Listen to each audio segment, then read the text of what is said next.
Good afternoon, ladies and gentlemen. Today I would like to introduce the Generative Design (GDE) to optimize design process for sustainability to you.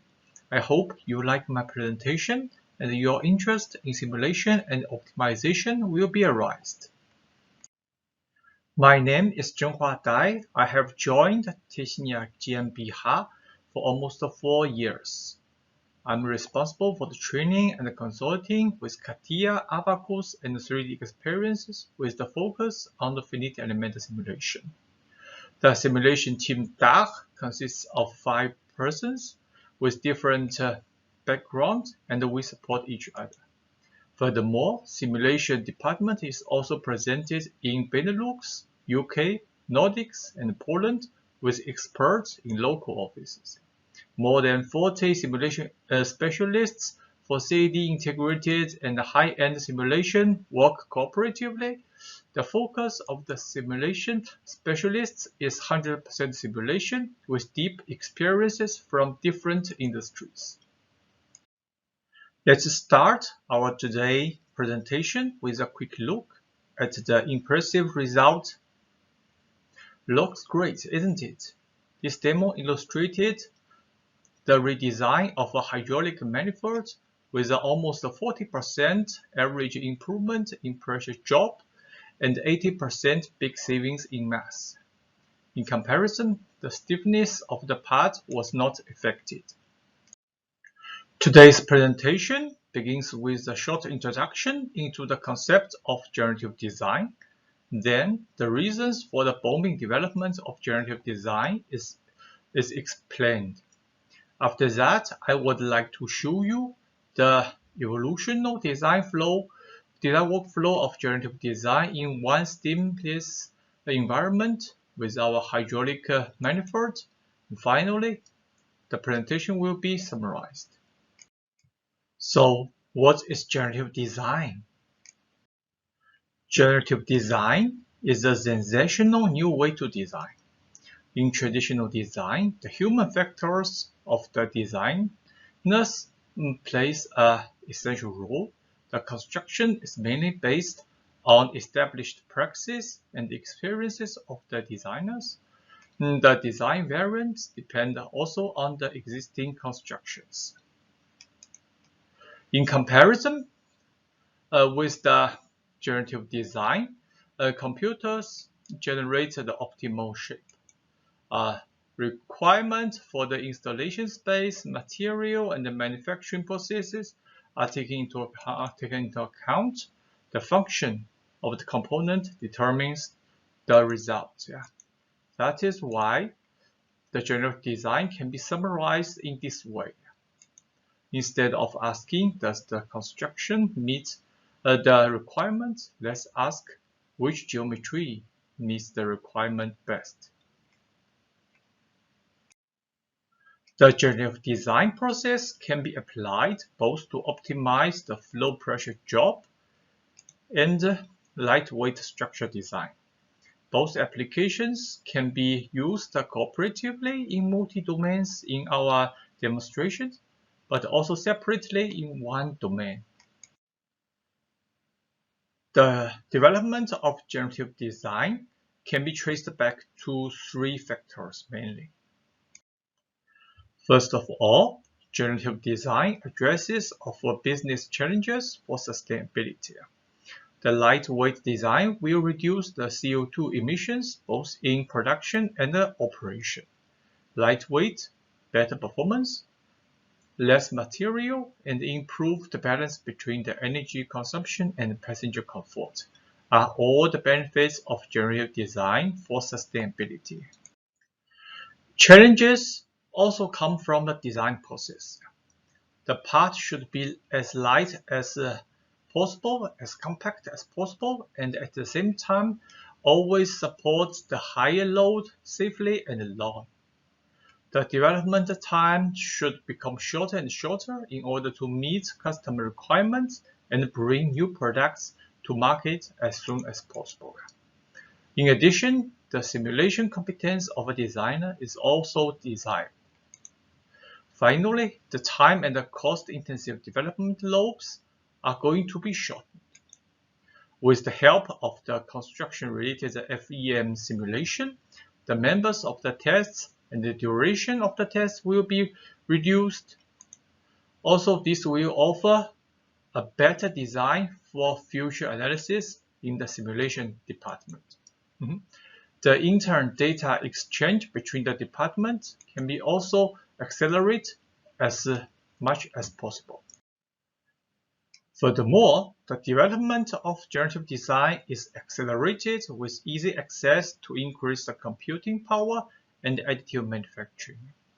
The time for the simulation and optimization is shortened dramatically with the improvement in local hardware like CPUs and GPUs, as well as the introduction of cloud computing. Moreover, the spreading of 3D printing enables the reduction of the production cost at the same time. Now, I would like to show you the evolutional design workflow of the generative design in one seamless environment with our hydraulic manifold. With the traditional approach, at least 2 employees, a designer and a simulation analyst, must work together for the optimization of a component.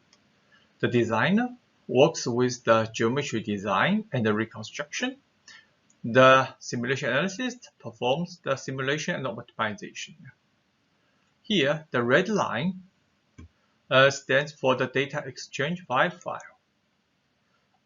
Data preparation after acceptance of both sides is necessary in each case.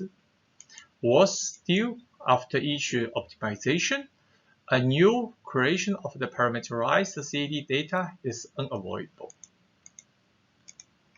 The one platform application not only enables the designer to carry out the product development with optimization alone, but also totally within one platform. So no data preparation for exchange is necessary.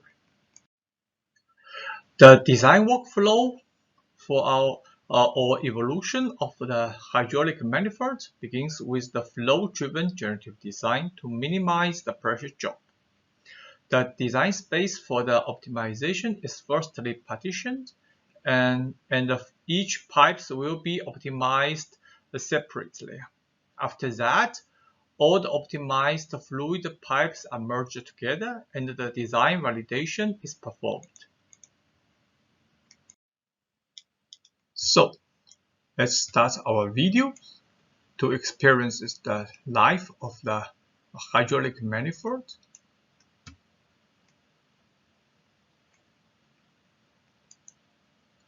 As you can see, firstly, the internal flow generative design will be performed in order to minimize the pressure drop and improve the flow cross-section.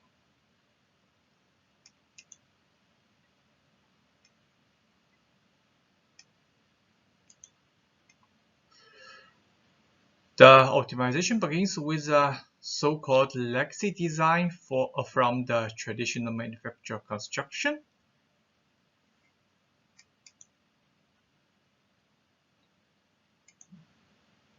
And then each flow pipe is extracted for the simulation optimization separately.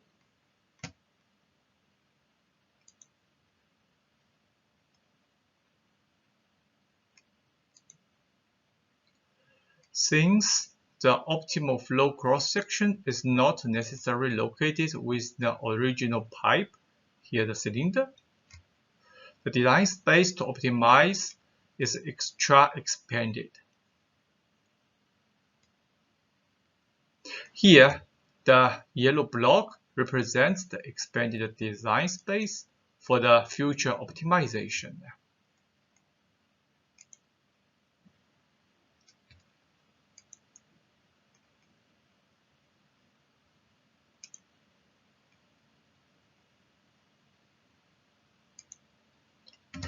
The inlet and outlet pipe sizes in red are set to be frozen as a boundary condition, and the optimization minimizes the pressure drop with a variant flow cross-section.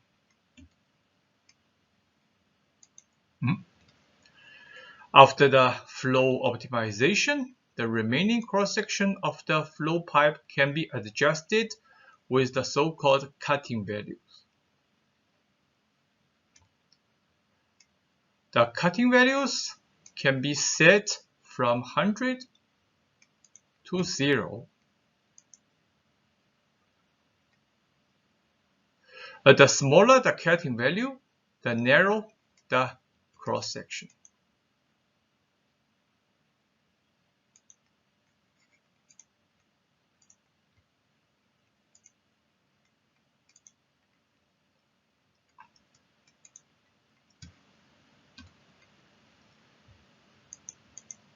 At the same time, the pressure drop will also increase with narrow cross-section in order to check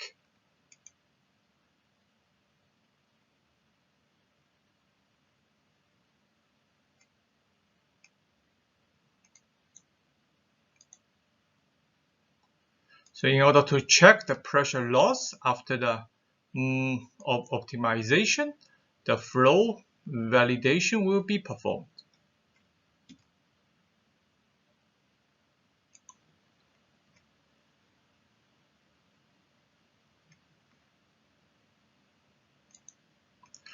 If the pressure drop met the requirement, the flow cross-section can be rebuilt with the parametric geometry in order to adjust in the future. If not, a new concept shape should be generated with a larger cutting value.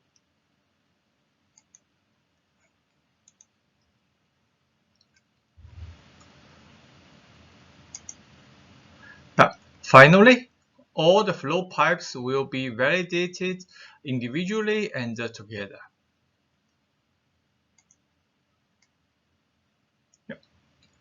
Let's start from beginning again.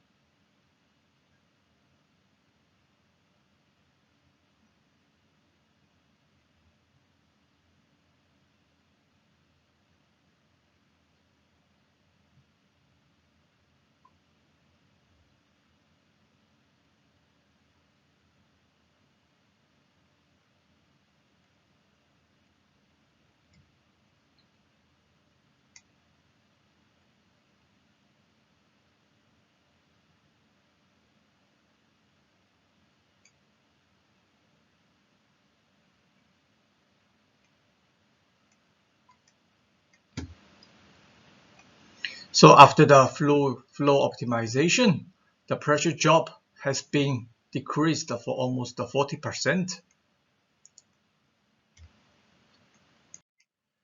After the fluid optimization, the structure optimization of the hydraulic manifolds is performed with the aim of a lightweight design.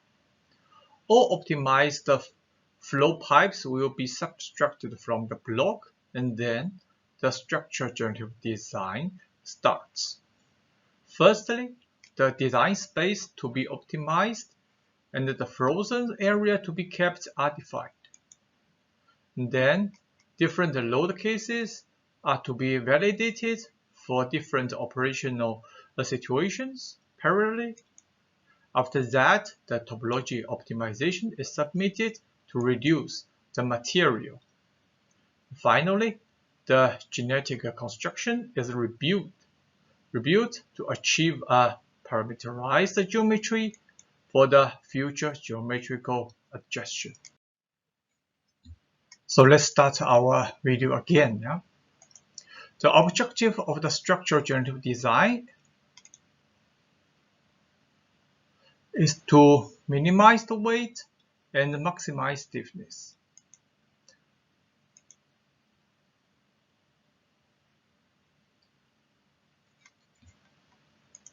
The design process starts from the result from the fluid optimization.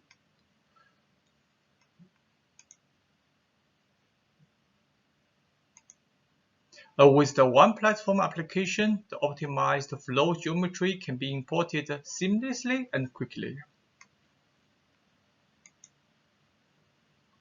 The boundary conditions and loads in different operational situations are defined in the form of load cases.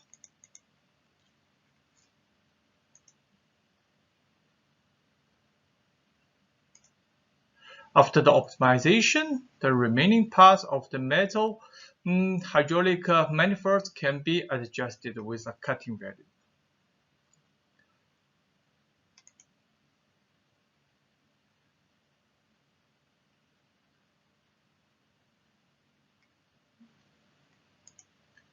Then several additional flanges and so on can be added.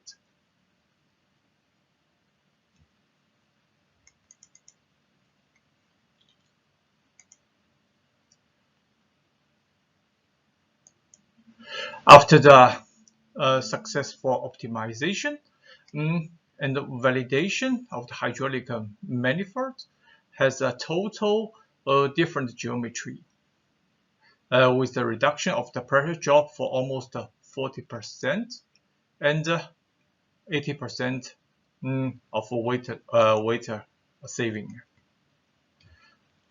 So the aim of the sustainability has been achieved successfully. Let's summarize our presentation today. In summary, the generative design is a new method for the genetic construction, both for flow optimization and for the structure optimization. The development of the generative design is traced back to both business and the design challenges for sustainability. And furthermore, the development was accelerated via increased computing power and additive manufacturing. The digital continuity can be achieved in one platform. Specification, optimization, construction, and validation of a component are carried out within one environment without a data exchange. The genetic result from generative design can be used not only for additive, but also for the other manufacturing processes. Thank you for your attention. If you have any further questions, don't hesitate to contact us.